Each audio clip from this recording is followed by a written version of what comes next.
guys, andito na nga si husband. Ayan, tingnan niyo tong parcel na dala niya, guys. Sige, open mo na dad, tingnan kung anong nilalaman ng mahiwagang parcel. Ang kalat pa talaga ng aming store, guys. Kaya, Parang pambanyo. ano yan? Parang pang banyo? Nag-order kasi siya, guys, ng cortina. Umayos, bo, nakaubad ka pa talaga. Ayan, oh, guys. Ganito ba yan? Cortina na ikakabit, guys, dito sa aming dulo. Para yung aircon dito lang sa parang salas or... Ay, maganda naman, white. Di ba sabi ko more on white o orderin mo? Busog ka? Paano mo siya ikakabit? Meron ka bang bakal na binili? Tape na lang. Bakal? Tape nga ni. Ah, ito tape. Oo. Hindi ba yung pangit tingnan? Ayan. Ah, magkano yan? Split, naka-split yung ano?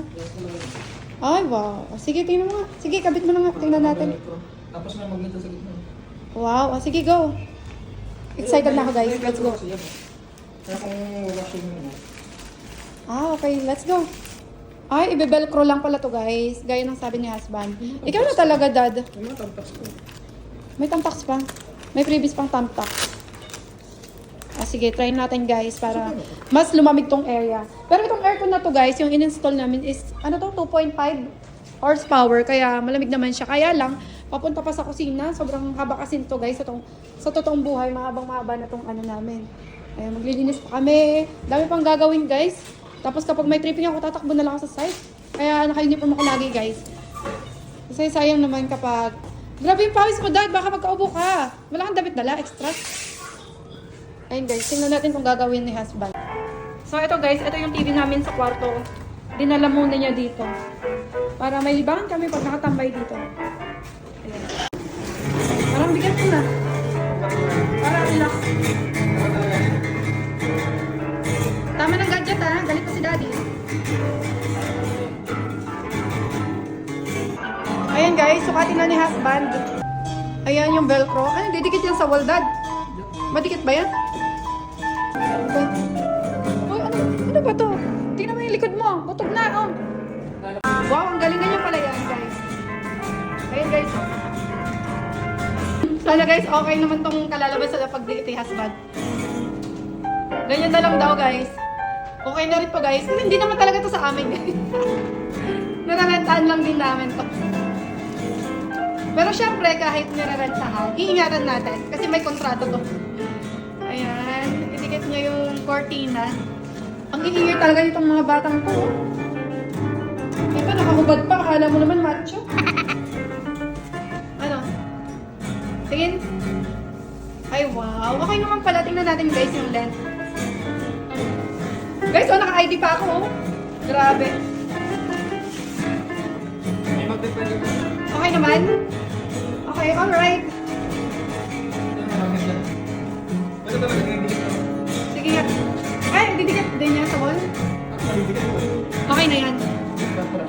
Okay na yan. May zipper, wala. Sagad to the bone. Okay na siguro yan. Ate, i-play mo na yung sayo niyo para naman bukas sa pen di Sara pen. Sinend ko na yung link. Nak, sa GC. Nak. Ano binis? Ayan na, guys. Ayan, guys. So, pwede din palang ganyan. Oh, para. So, wow! Ang ganda naman ng curtain namin. Meron akong from this to this. Nakakatuwa naman, guys. Ayan. Ang elegant din palang tingnan. Ano na? May ganyan. Parang medyo natatago natin yung dirty kitchen natin. Kasi baka dirty char lang. Ayan. Si Pogi, nagdamit mo. Nahiya na nakaubad, oh. Nahiya ka ba nakaubad? Tingin, tingin. Ayan. Pogi naman yan. Pakis niya. Uy! Galing ah. Linaw pa sa ano ah. Guys, look. O, tingnan nyo yung kurtina. Pasok doon. Ayan. May magnet siya, guys. Ang galing. Tapos, itong kurtina na ito, guys. 400 plus lang. Wala pang 500, oh. Tapos, sakop niya na from top to down. Ayan. Tapos, itong sa gilid, may velcro siya. Ayan. Nakadikit yan. Dinikit lang namin. No need nang bumili ng bakal or magbarena ng bakal. So, since naka-aircon nga itong buong salas dito sa aming magiging bagong store. Ayan. Ang kalat pa talaga, guys. Nag-a-arrange pa si husband. Ayan. Pakira-kira pa. Mamaya alis kami. So, Siguro by May or June pa ito mag-ooperate kasi alam nyo na, yung aming puhunan ay inaantay ko pa maaprubahan yung loan ko guys.